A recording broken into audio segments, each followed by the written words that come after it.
마지막 시간이고요. 교재는 79페이지입니다. 수요 공급 아주 중요합니다.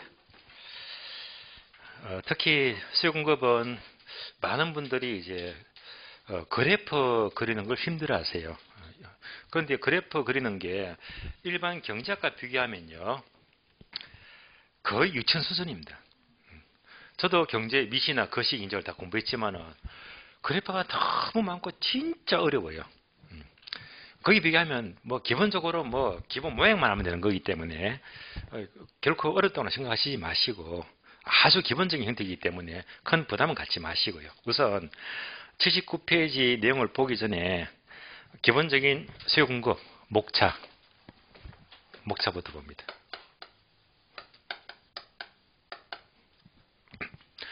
수요 공급은 네 가지만 공부하시면 네 가지만. 첫 번째, 자, 의를 알아야 됩니다. 의. 자, 의 파트에서는 오늘 이거 의 부분을 설명 다 할 겁니다. 그러면 의에서는 뭐가 중요한가? 아는 것보다 시험에 잘 나오는 부분에 강의야 여러분들은 생각보다 좋은 뉴스를 받을 수 있거든요. 의가 아무리 내용이 많더라도 가장 중요한 게 유량과 저량입니다.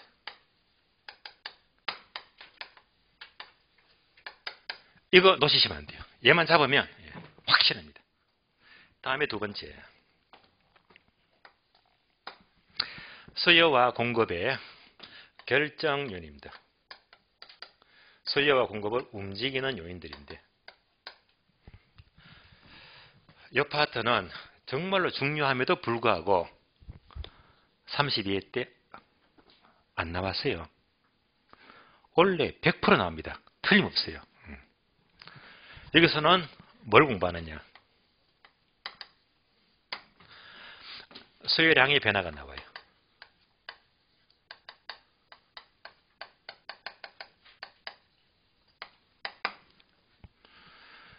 굳이 필기하신다면 여러분들 강의 노트에 있죠.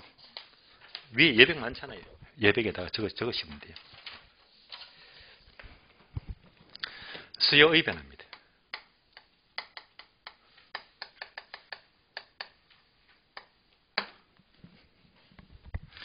공급은 갖다 붙여주면 돼요. 공급량의 변화다.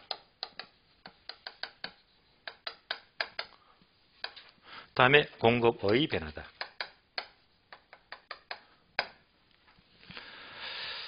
작년에 건너뛰었기 때문에 올해는 틀림없이 나온다고 보시면 돼요. 그래서 요거 하나 제대로 준비하시면 돼요. 한 문제 또 얹는 거예요. 한 문제뿐만 아니라 두 문제도 가능해요. 세 번째, 탄력성입니다.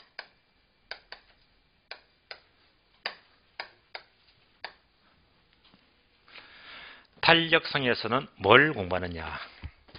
첫 번째, 탄력성의 종류. 종류가 크게 세 가지인데요. 먼저 가격 탄력성, 소득 탄력성, 교차 탄력성. 이 세 가지 종류를 반드시 알아야 되고요. 두 번째, 탄력성을 움직이는 요인, 탄력성의 결정 요인입니다.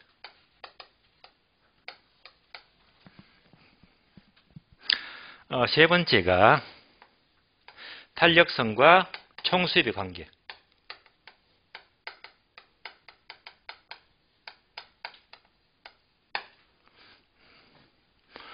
네 번째는 샵. 뭐죠? 계산 문제.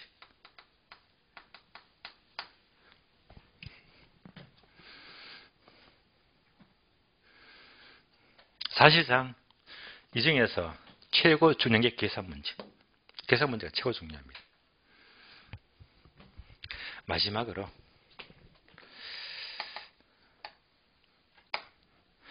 균형 가격입니다. 수요와 공급에 의해서 균형 가격이 결정이 되는데요. 여기서는 형태가 딱 두 가지만 제대로 공부하시면 돼요. 두 가지. 첫 번째는 계산 문제입니다. 두 번째는 그래프를 묻는 문제. 요거밖에 출제가 안 돼요. 그러면 제가 핵심 포인트만 다 체크했잖아요. 여기서 문제가 거의 나온다고 보시면 돼요. 이걸로 끝. 다시 일반적으로 가장 중요한 것은 2장과 3장입니다. 2장, 3장에서 문제가 집중이 되고 있어요. 물론 얘도 늘 한 문제 나오지만은 가장 중요한 게 2장과 3장이고요. 굳이 좁힌다면 3장이 훨씬 더 중요합니다. 탄력성. 그래서 전반적인 요 내용만 아시면 공부가 다 끝나는 거예요. 자, 목차를 분석했고요. 그럼 이제부터 책을 하나씩 봅니다. 수요 공급입니다.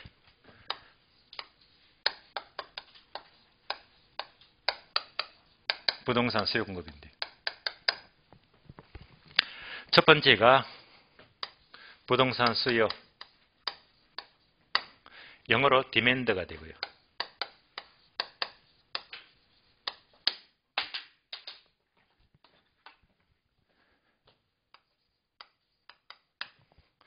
두 번째가 공급입니다.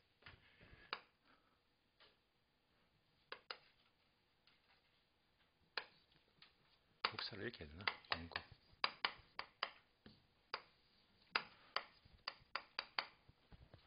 영어로 supply가 되고요.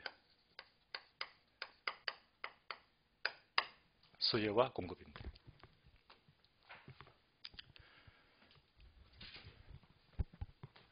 그러면 수요는 짧게 말하면 한마디로 물건을 사는 것이다. 반대가 파는 거죠. 만든다, 생산한다. 공급은 파는 거다, 생산하는 거예요. 사고 판다. 그래서 따로따로 볼 게 아니고 항상 서로 비교하시면 공부가 수월합니다. 그래서 수요만 공부되면 공급은 사는 거 파는 것만 바꿔버리면 되니까 비교해서 봐야 되고요. 수요 공급은 여러분들이 태어나서 죽을 때까지 오늘도 내일도 매일같이 사고 팔고 하고 있잖아요. 편의점 가니까 물건 사고 팔고 하잖아요. 그게 수요공급 법칙입니다. 여러분들 이미 기본적인 내용은 다 알고 있는 거예요. 그러면서 좀 살만 붙이면 되는 거예요. 먼저 수요부터 볼까요? 강의 노트 보게 되면 강의 노트 따로 이제 수요하게 되면 가격, 화살표, 수요량 되어 있잖아요. 자, 가격부터 출발합니다. 여러분이 편의점 가게 되면 뭐부터 봅니까? 콜라를 마신다면 펩시콜라, 코카콜라가 있잖아요. 저는 가격부터 먼저 봅니다. 항상 비싼지 싼지 항상 가격이 정해졌어요. 주어진 가격에서 얼마만큼 살까?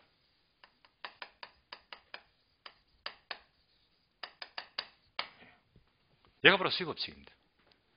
가격 보고 사는 거예요. 공급은 마찬가지로 가격이 주어집니다. 주어진 가격에서 얼마나 생산할까? 공급할까? 공급량입니다.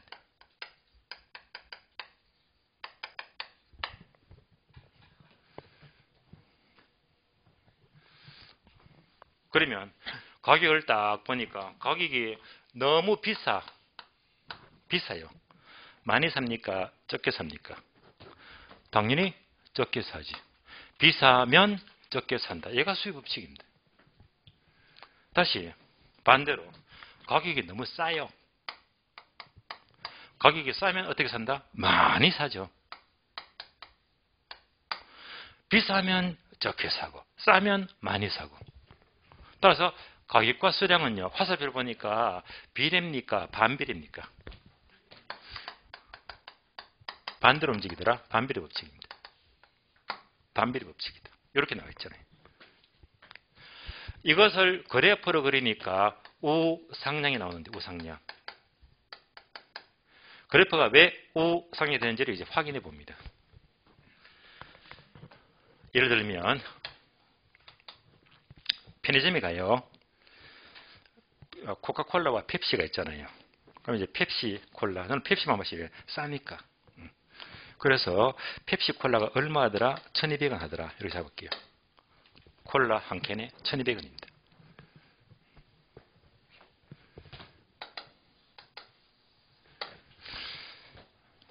콜라 가격입니다. P. 가격이 되고요. 다음에 얘는 Q, 퀀터티 수량입니다. 가격과 수량. 콜라 가격이, 자, 일단 그래프가 우상했죠, 그죠? 자, 그러면 여기서 콜라 한 캔에 얼마? 1200원. 가격이 1200원입니다.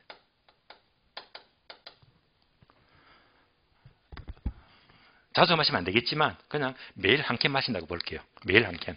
한 달이면 몇 캔? 30캔이죠, 30캔. 몇 캔? 30캔입니다.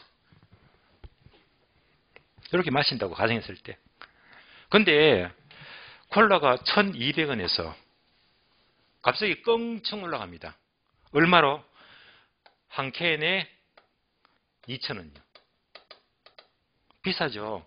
많이 마신다, 적게 마신다. 적게 마시지.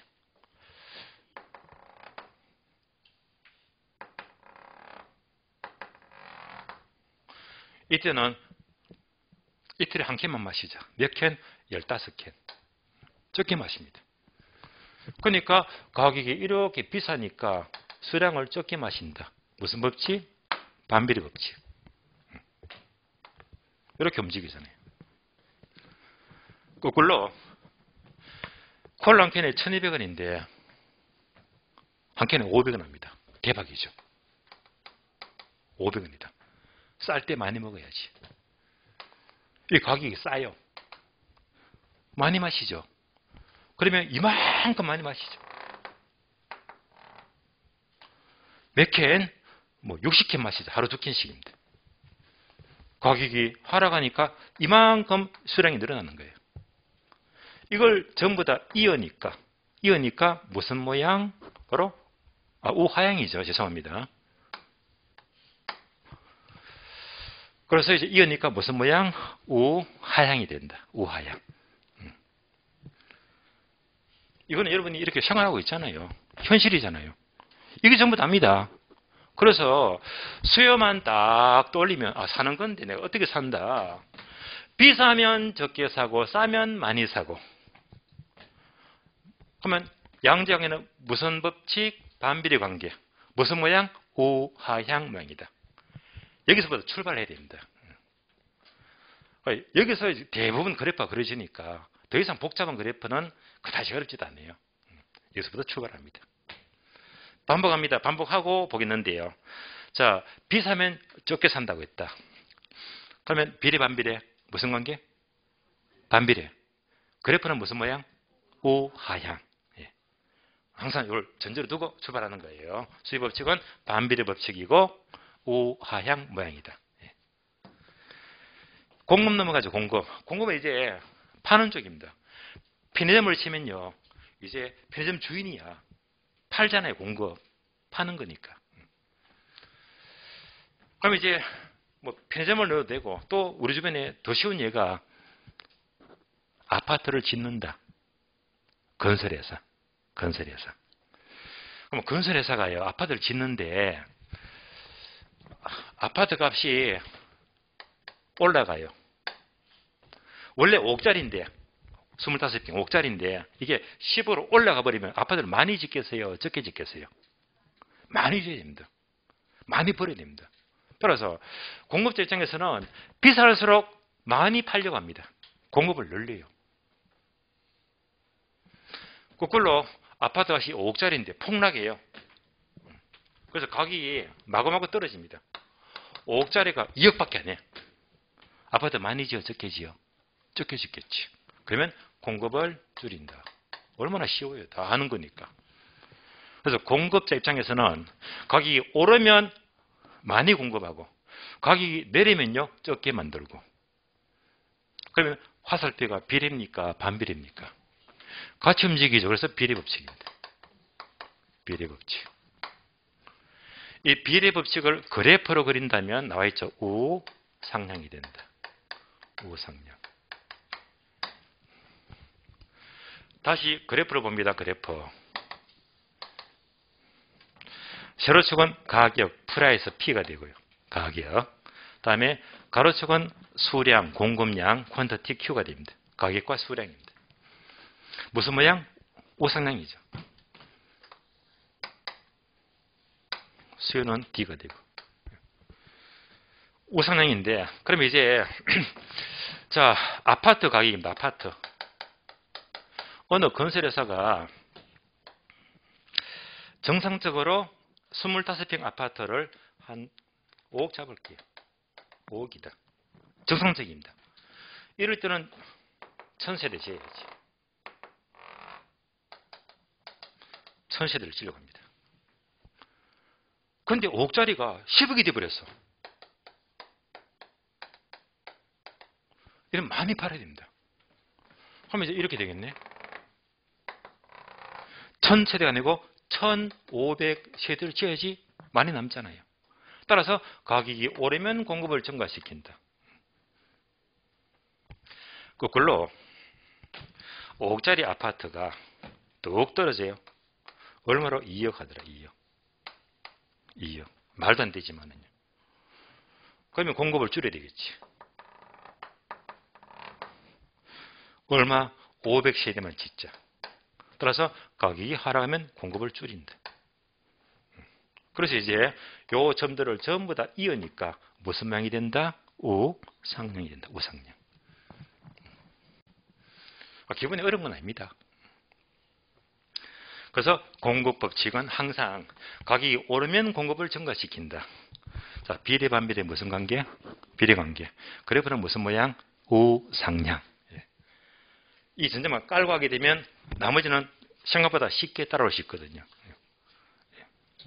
한 번 더 반복하고 내용들을 봅니다. 자, 수입 법칙은요. 비싸면 적게 산다고 했어요. 비례 반비례 뭐? 반비례. 그래프는 무슨 모양? 우하향. 공급 법칙은 가격이 오르면 공급량을 늘린다고 했어요. 비례 반비례 무슨 관계? 비례 관계. 그래프는 우상향. 예, 여기 출발합니다. 그리고 일단 그래프는 따로 있었으니까 지우겠습니다.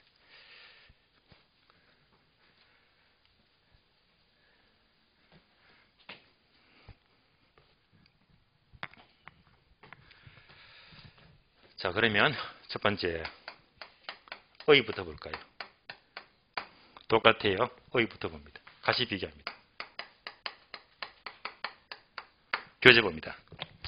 79페이지 반괄호 1번 개념이 있죠. 의를 보시면 첫 줄 수요 디맨드란 밑줄 하세요. 일정 기간 동안에 사람들이 재화나 서비스를 구매하고자 하는 욕구 밑줄. 자, 옮겨서 봅니다.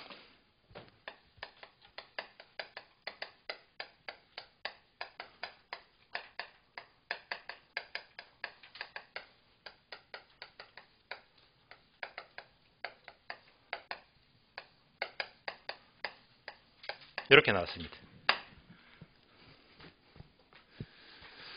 줄이면 물건을 사는 것입니다. 구매하고자 합니다. 그러면 이 개념을 보시면서 결론부터 본다면요. 세 가지만 유의하시면 돼요. 일정 기간이 중요하고요. 구매하고자 하는 것이 중요하고. 그럼 전체를 묶어서 뭐라고 부르느냐. 이렇게 이제 강의 노트 또 나와 있죠. 강의 노트 보게 되면 이렇게 나옵니다. 그래서 일정 기간을 유량 개념이라고 불러요. 유량 개념. 구매하고자 하는 것은 사전적 개념이다라고 불러요. 사전적 개념이다.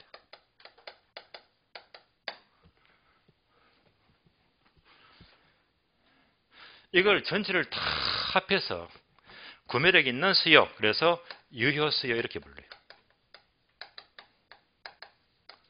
그래서 항상 의에서는 유량, 사전적 개념, 유효 수요 세 가지만 분명히 아시면 되는 거예요. 지금부터 하나씩 보겠는데요. 자, 그러면 유량을 알기 위해서는 항상 저량과 비교합니다. 이상하다. 앞에서 어휘에서는 유량과 저량이 중요하다고 분명히 제가 지시했거든요. 다른 어떤 것보다도. 유량과 저량이 왜 중요할까요? 왜 중요합니까? 기출표 확인. 기출표. 자, 이제 기출표를 보시면, 기출표. 자, 네모 1번 강론에서 제1장 경제론 1번 수요공급 찾으셨죠? 자, 첫 줄에 까만 세모 보게 되면, 자, 두 번째 까만 세모가 바로 저량, 유량 개념이 12배, 15, 18, 19, 20, 22, 24, 31 무려 8번 나왔잖아요. 그리고 없잖아요. 그 다음부터는 이제 수요량이 변하고 수입이 변하고 의 파트는 이제 얘만 집중적으로 출제되고 있거든. 그래서 얘만 똑부러지게 하시면요 공부 끝이 돼 말입니다. 자, 어쨌건 목차는 적었으니까 오늘은 이제 의 파트를 다 보는 거고요. 나머지 이제 결정요인, 탄력성, 균형가격은 다음 주쯤 다 끝날 겁니다. 끝내는데 이제 목차 봤으니까 목차는 지울게요. 지웁니다.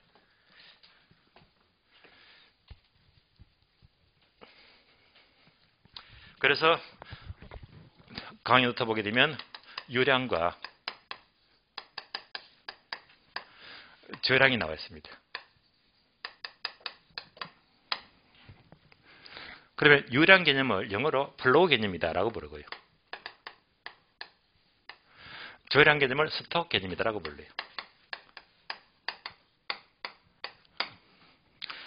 그래서 이제 동그라미가 1번, 2번 나와 있을 거예요. 1번, 2번. 유량, 저량 1번, 2번. 필기 다 돼 있죠. 자, 유량은 첫 번째 일정 기간을 나타낸다. 일정 기간. 저량은요. 일정 기간이 아니고 일정 시점이다. 이렇게 나왔잖아요. 다시 기간을 가리키면 무조건 유량이 되고요.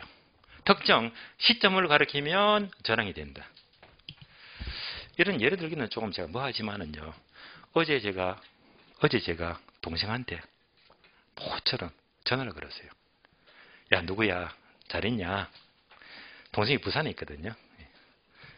갑자기 큰일이 났어요. 형님, 저 사고 났어요. 일요일날 이틀 3일 전에 자전거 타고 친구랑 같이 자전거 타고 가다가 뒷바퀴에 발이 끼어가지고 그대로 꼬로 박아버렸어요. 엎어져 버렸는데 그대로 넘어지면서 나이가 있으니까 뼈가 약하잖아요. 어깨뼈가 부러지고 갈비뼈가 부러졌대요. 아이고, 처음 당한 사고거든요. 제 가슴이 철렁 내려앉더라고요. 얼마나 놀랐는지. 그래서 야, 누구야? 왜 그런 사고가 났니? 그랬더니 이제 내일, 어제 했으니까 내일이면 오늘이거든요. 오늘 3시에 수술 받는데요. 어깨뼈로 심 박아야 된대요. 심 박아서 2주 동안 입원했다가 2달 뒤에 심 빼야 된대요. 수술 받는데 3시부터. 그래서 어제부터 계속 명상을 해도 동생 가족 무탈하게 수술 잘 받으라고 제가 또 빌어주면서 안타까워서 어제도 병원비 보태서라고 50만 원 넣어주고 했지만은요. 자, 제가 이게 왜 했을까요? 오늘 3시에 수술 받고 이제 입원실 가서 2주 동안 입원해야 된대요. 그러면 다 나왔지. 오늘 3시에 수술 받죠? 얘가 뭐지? 저량. 몇 주 입원한다? 2주. 뭐죠? 이거. 유량.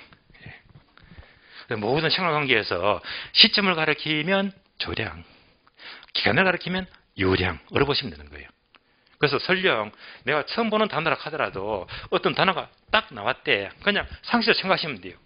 예를 들면 인구수. 아마 현재 우리나라 인구수는 대충 5,130만 명은 될 거예요. 현재 시점에서 인구수가 얼마지? 5,130만 명이다. 뭐지? 현재 시점에서 이렇잖아요. 저량. 그럼 다시 인구 변동이다. 변동. 상식적으로. 작년 대비 올해 동안의 인구가 얼마 늘었다, 얼마 줄었다 할 수 있잖아요. 얘는 뭐가 되지? 기간. 어떤 단어가 나와도 이 단어가 시점을 가리키는 것인지 기간을 가리키는 것인지 그 구별하시면 그냥 유랑저랑이 나오는 거예요. 구분하시면서 그러면서 책에 나온 단어들이 쭉 나옵니다. 그런 것들은 자주 보게 되면 저절로 익숙해지는 거예요. 자, 그래서 이제 강의 노트 보게 되면 2번 얘가 나오잖아요.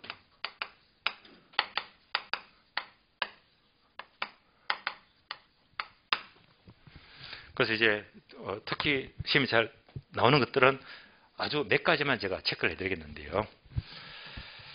자, 예를 들면 우리가 이럴 수 있잖아요.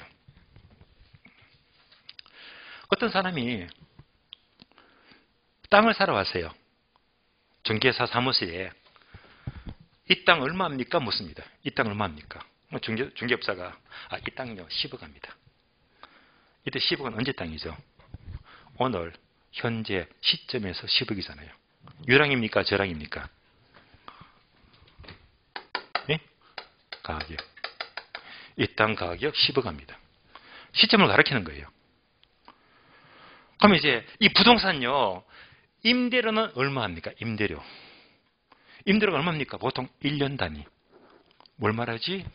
기간.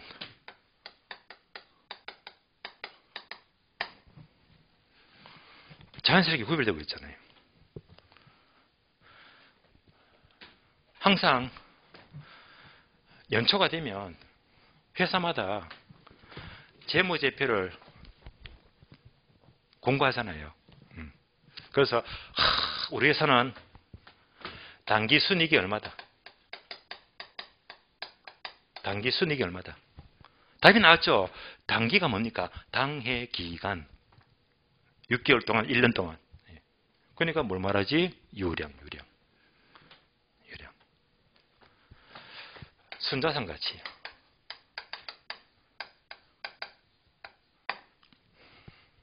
이와 다른 말로, 똑같은 말로 그 회사의 자본이다, 자본. 이때 자본 또는 순자산 가치는 항상 날짜를 밝혀야 됩니다. 그래서 얘가 딱 뜨게 되면 날짜가 1월 1일이다. 기초. 12월 30일이다. 기말. 시점을 명시하잖아요. 얘는 교량입니다.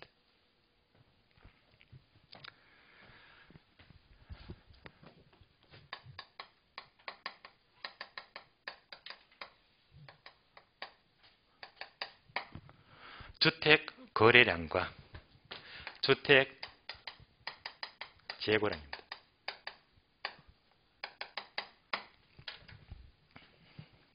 예를 들면 자, 어느 개발업자가 주거용 건물 도시형 주택이죠. 도시형 생활주택입니다. 도시형 주택을 지었는데 총 몇 세대? 100세대 지었습니다. 분양해야 됩니다. 분양. 그래서 1월 1일부터 1월 31일까지 많이 팔아야 되겠죠. 그래서 한 달 동안에 80% 분양했다.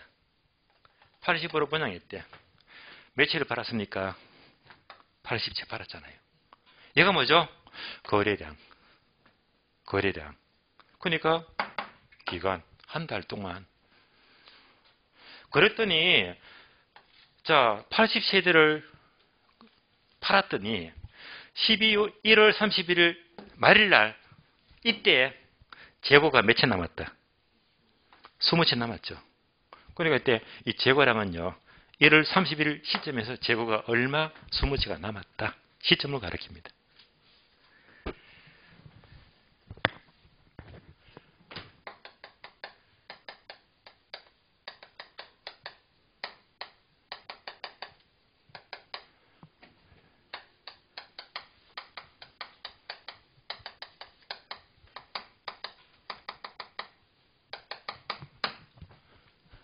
신규 주택 공급량과 기존 주택 공급량입니다. 신규 주택 많이 보시잖아요. 시아파트 500세대, 1000세대 있잖아요. 보통 아파트 건축하면요. 2년은 넘게 갑니다. 한 2년 반 정도 걸릴 수도 있고. 뭐가 되지? 유량. 일정 기간 동안에 신축을 하잖아요. 그래서 유량이 되고. 기준주택은 여러분이 살고 있는 중고 아파트입니다. 내 살고 있는 아파트는 내 마음 내킬 때 오늘이면 팔면 돼. 한 달 뒤에 팔면 돼. 특정 시점에서 매매하잖아요. 그러니까 뭐가 된다? 기준주택. 얘는 특정 시점에서 매매합니다. 자, 잘 나오는 중요한 단어를 예를 들었는데 등등등 하면 밑도 끝도 없어요. 그래서 책을 봅니다. 책을 보시면 80페이지 80페이지 박스 있죠. 애드 색칠 네모 여기다가 별표 하세요. 왜? 중요하니까. 유량저량 중요합니다. 자, 1번 유량은 첫 줄 일정 기간 밑줄. 목차 2번 저량은요 첫 단어 일정 시점 밑줄. 자, 이제부터 얘가 엄청 많습니다. 두 번째 줄 유량은요 두 번째 줄. 자, 계속 밑줄 하세요. 소득, 월급여, 임금, 국민소득, 소비, 저축, 인구 변동, 순영업 소득, 임대 수입, 단기 순이익, 지대 수입, 이자 비용, 신규 주택 공급량, 아파트 생산량, 주택 거래량. 단어 많잖아요. 이런 것들이 전부 다 기간을 가리킵니다. 2번 저량. 두 번째 줄 모두 밑줄 하세요. 실물 자산, 자산 가치, 순자산 가치, 실물 자산 또 나오네. 중복되네요. 가계의 자산, 도시 인구 규모, 인구수를 말해요. 개인의 부, 국가의 부, 국부, 주택 재고량, 통화량. 얘는 모두가 시점을 가리킵니다. 그래서 단어를 자꾸 익혀두시면서 이제 구분하시면 돼요. 결론. 우리 시험에 가장 많이 묻는 것은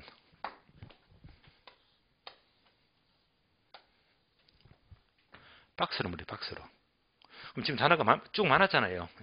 등등등 많은데 이걸 기업번, 니은번, 디귿번 이렇게 집었습니다. 몇 개입니까? 6개죠. 처음에 6개 물어서 6개를. 그러면 여기서 유량 개념은 몇 개인가? 몇 개인가? 그러면 요거 3개 찾아야 됩니다. 아시겠죠? 요 패턴만 익히면 돼. 그러면 이제 제가 분명히 6개 적었거든요. 이제는 시험이 어려지고 있잖아. 6개 안 물어. 몇 개를 묻지? 시업번도 넘어가고 이형번도 넘어간다. 한 7개, 8개를 묻습니다. 그래서 하나만 다시 쓰고 그러면 오답이 되는 거잖아요. 자, 이제 이런저런 감 잡히시죠? 그래서 유량, 저량은 제가 중요하다고 했어요. 별표까지 했고. 자, 그래서 수요는 일정 기간 유량입니다. 유량. 다음에 구매하고자 하는 것은 사전적 개념인데 다시 비교합니다. 우리가 사전적 개념을 알기 위해서는 사후적 개념과 같이 비교합니다. 사전적, 사후적. 사전적 개념은 계획된 것입니다.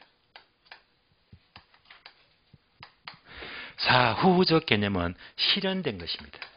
분명히 의미가 다르잖아요.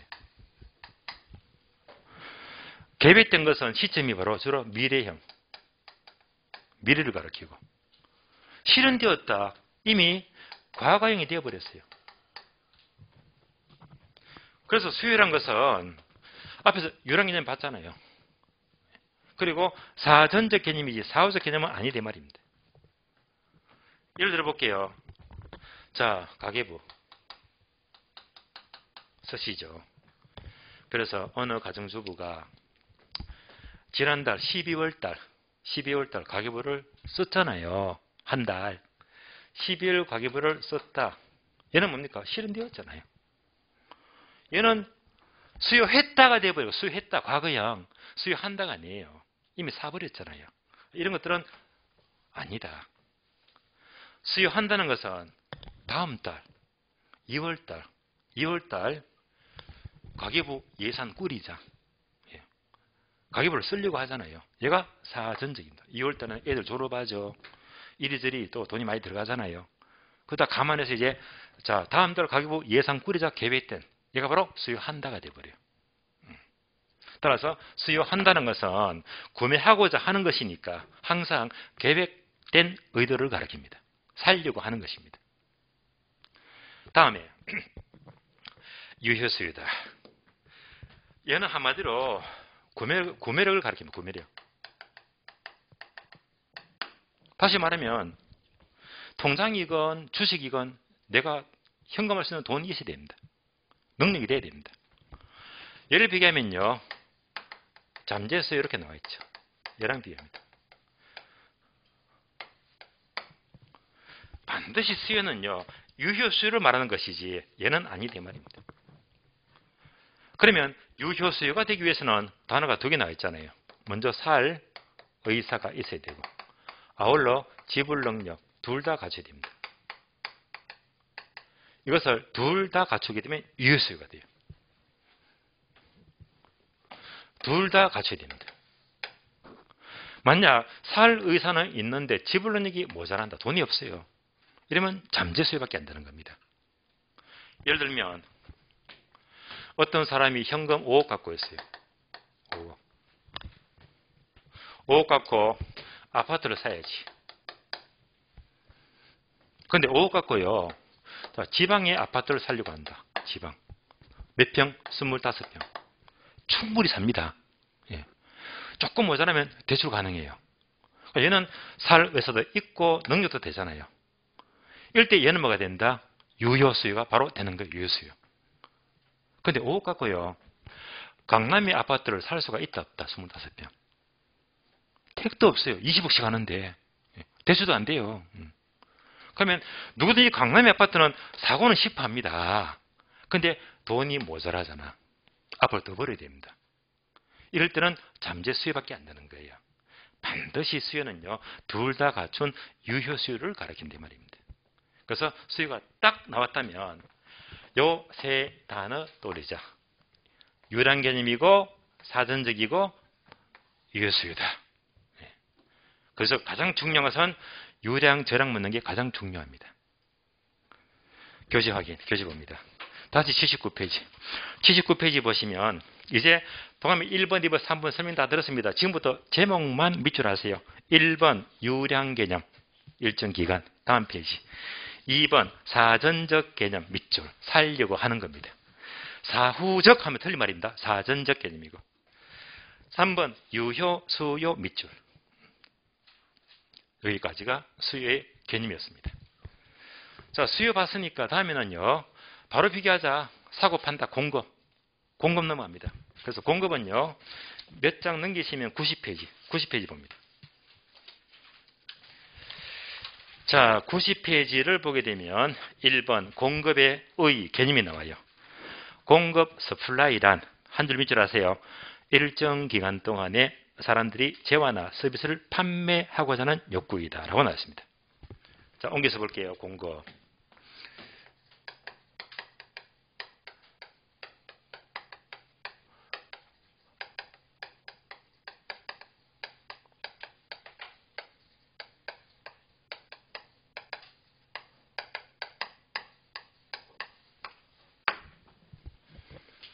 자, 그러면 이제 왼쪽과 오른쪽 비교합니다. 답이 나왔잖아요. 똑같은 문장인데 구매하면 수요가 되고 판매하면 공급이 되고 단어만 사고 판단만 싹 바꿔주면 돼요. 그러니까 얘는 이제 더 이상 설명이 필요 없습니다. 그럼 똑같이 이제 밑줄 하나 둘 셋 똑같이 일정 기간이니까 뭐 유량 판매하고자 팔려고 하는 거니까 사전적 개념이 되고요.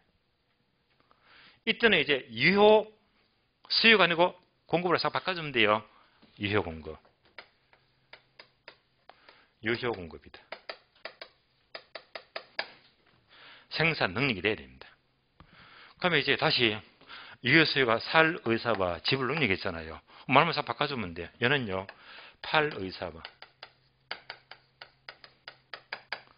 바로 공급한다. 생산 능력입니다. 얘를 모두 갖춘 것이 바로 유효 공급이다. 그래서 그대로 대칭이 됩니다. 사고 판다, 구매한다, 판매한다. 바로 비교되고 있잖아요. 여기까지 의의가 되겠습니다. 다음에 두 번째. 수요 법칙입니다. 공급 법칙입니다. 또 비교합니다.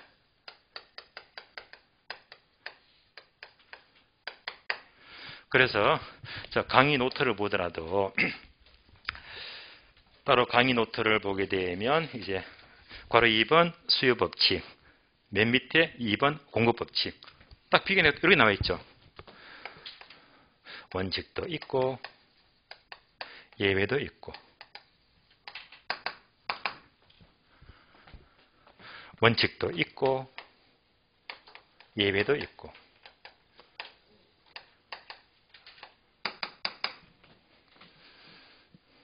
그런데 이제 하나씩 풀어봐요. 풀어보자. 수요 법칙의 원칙은요, 자꾸 반복이 돼요. 자, 확인합니다. 수요 법칙은 비싸면 적게 산다고 해서 불러줘요. 비례 반비례. 반비례 법칙. 그래프는 무슨 모양? 우하향. 나왔잖아.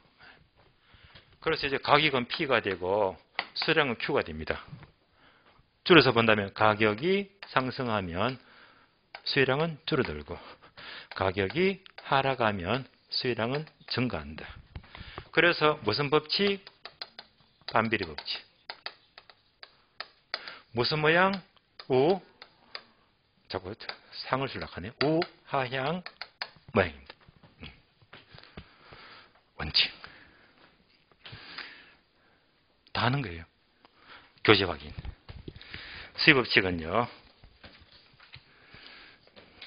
책은 84페이지입니다. 84페이지. 84페이지 보시면 괄호 4번 수요 법칙에서 1번 의의가 나와 있죠. 동남에 1번, 2번 다 공부했는 거니까 체크합니다. 1번 제목 밑줄 하세요. 수요량은 가격의 반비례 밑줄. 두 번째 줄 괄호이죠. 괄호. 즉 괄호 밑줄 하세요. 단위당 가격이 상승하면 반대로 수요량은 감소하고 가격이 하락하면 반대로 수요량은 증가한다. 다 공부했잖아요.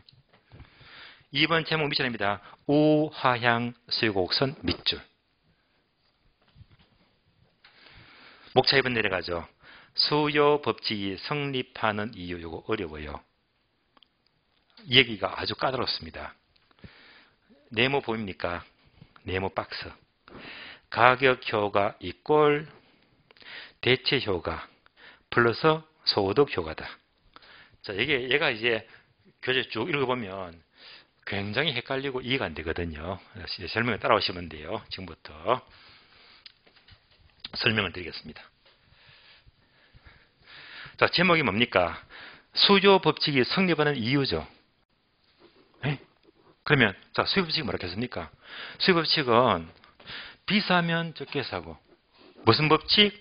반비례 법칙. 네. 우하향 모양이잖아요. 수요 법칙은 요거야. 반비례 법칙.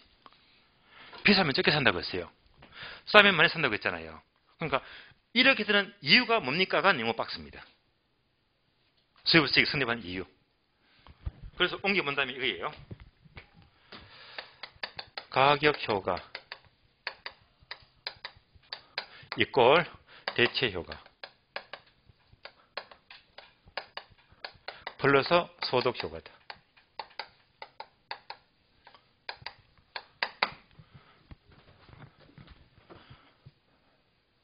이걸 이해해야 됩니다. 다시. 수요 법칙은 가격이 싸면 많이 산다고 했죠. 반비례 법칙. 가격이 싸면 많이 산다고 했어요. 수요 법칙. 그래서 얘가 반비례 법칙이고 그래프는 우하향 모양입니다. 요 이유가 뭡니까 하는 것이 연결하는데 가격이 내려가죠. 얘가 가격 효과입니다. 가격이 내렸잖아요. 싸니까 많이 산다고 했죠. 이때 많이 사는 이유가 두 가지를 합한 것입니다. 따라서 가격이 싸니까 이 두 가지 때문에 수요가 증가한대요. 예를 들어 볼게요. 예를 들면 요즘 백화점 세일하죠. 세일합니다. 백화점. 백화점 몇 프로 세일합니까? 보통 30%죠. 30%. 30% 세일입니다.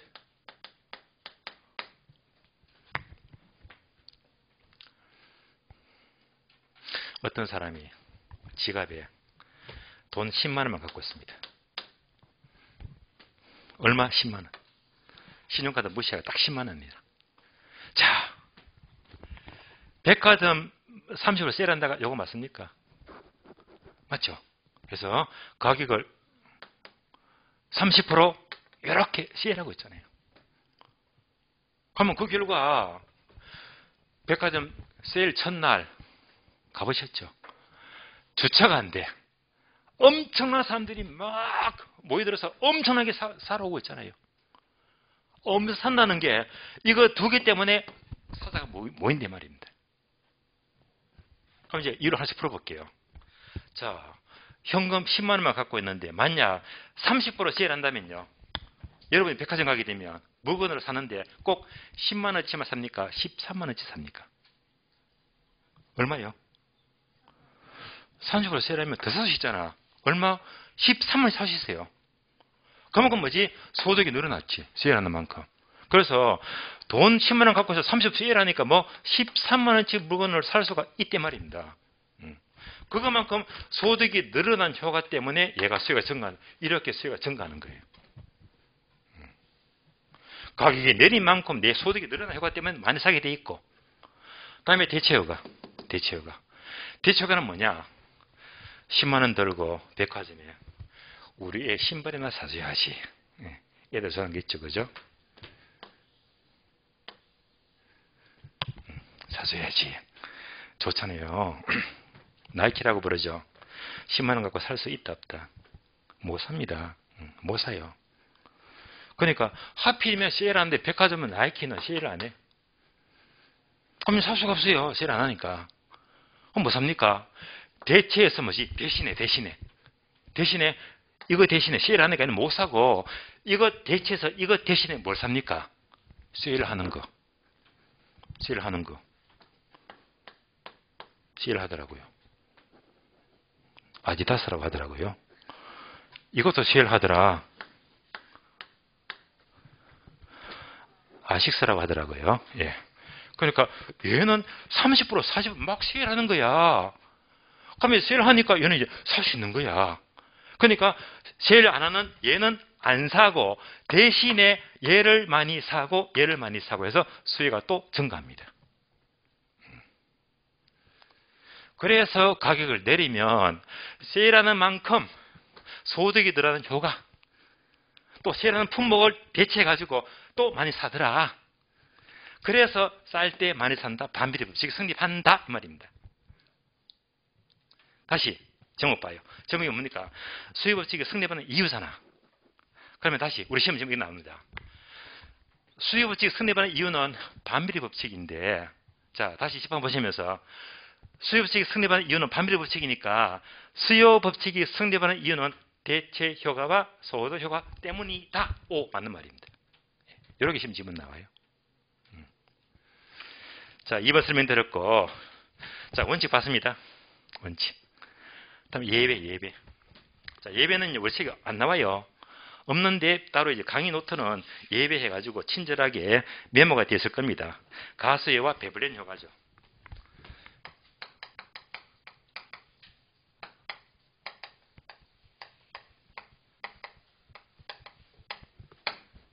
가수예와 베블렌 효과. 왜 적었을까요? 시험에 나오니까 얘는 자주 나오고 얘는 가끔 나오고요. 그럼 예배가 뭐지? 자, 여러분 아시듯이 수요 법칙은 비싸면 적게 산다. 반비례 법칙이잖아요. 그러면 이제 얘는 뭐지? 반비례가 아닌 경우 볼까요?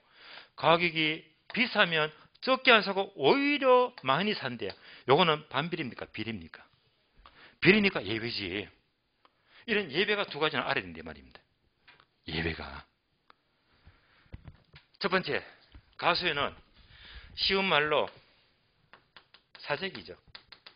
사재기 한다. 해보셨잖아요. 사재기 한다. 예를 들면, 자, 현재 담배 한 갑에 4,500원이죠.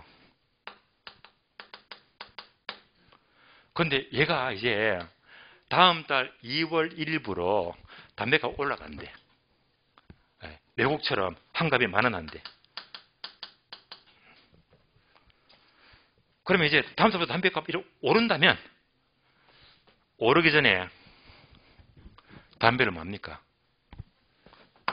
사재기하지. 그러니까 담배값이 이렇게 오른다고 예상하니까 오히려 막 사재기하잖아요. 이런 것이 수요법칙의 예외가 된다. 예외.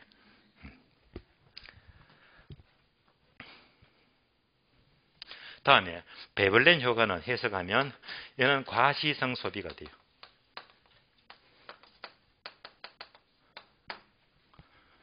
즉 과시성 소비란 특히 우리나라에 졸부들이 많잖아요. 땅 가져서 수용당하니까 보상금이 막 100억, 200억대 막 한순간에 몇백억대 부자가 돼버려요. 졸부들. 가정에 돈밖에 없으니까 졸지 부자가 돼버렸어요. 이런 졸부들이 소비하는 게 불과시하려고 비쌀수록 살려고 합니다. 그래서 항상 차도 외제차, BMW, 벤츠, 포르쉐 비싼 것만 사고 백화점 가도요. 항상 1층에 있는 해외 명품 있잖아. 예. 완전 오리지널 상표 있잖아요. 정말로 비싼 물건. 그런 것만 살려고 합니다. 특히 압구정동에 현대백화점이 있거든요. 제가 서울 강남에서 강의하다가 꽤 오래전에 강의 마치면 제가 그냥 현대백화점에 아이 쇼핑합니다. 살 돈은 없고 그냥 가면 사람 구경합니다. 강남에 이런 사람들이 살구나. 이런 명품이 있구나.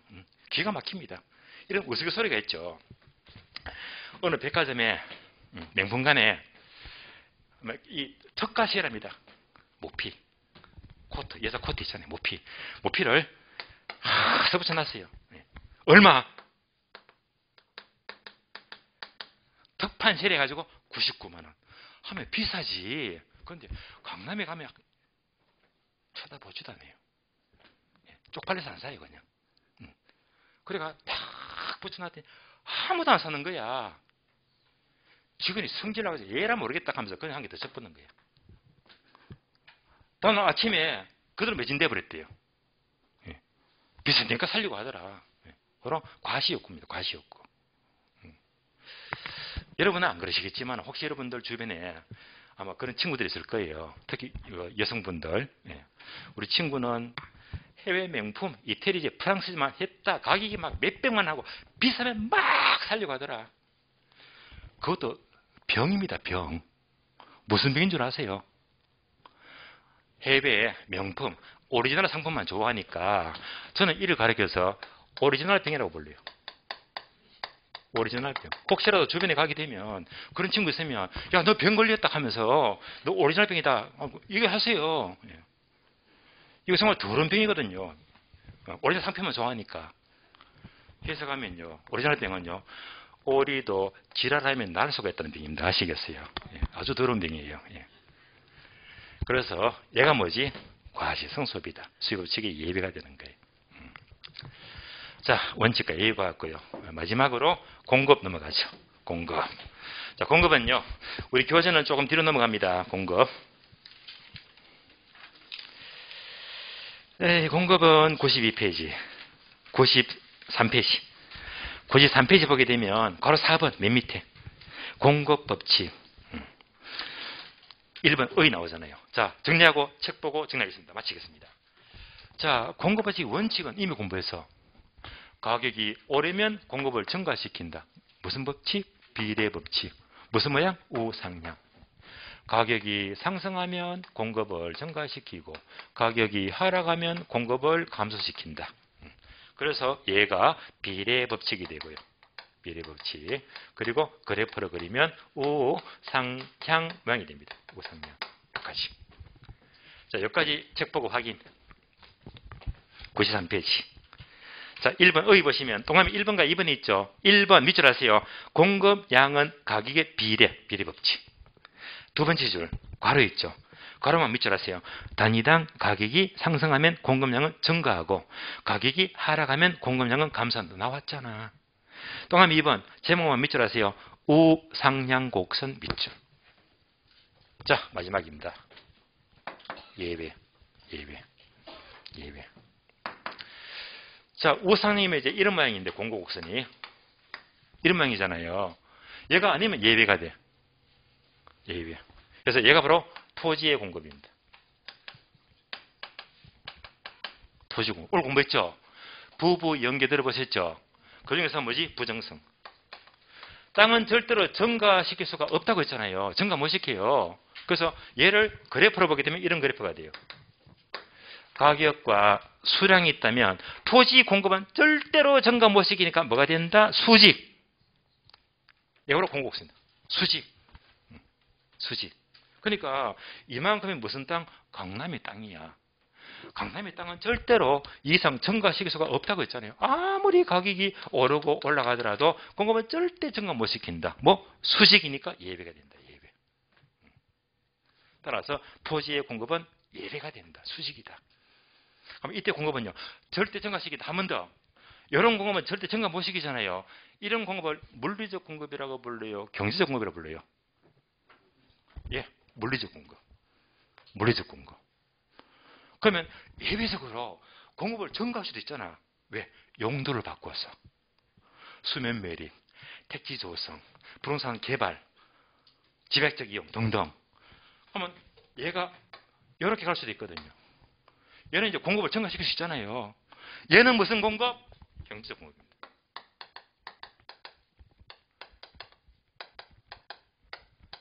수직은 무슨 공급? 물리적 공급입니다.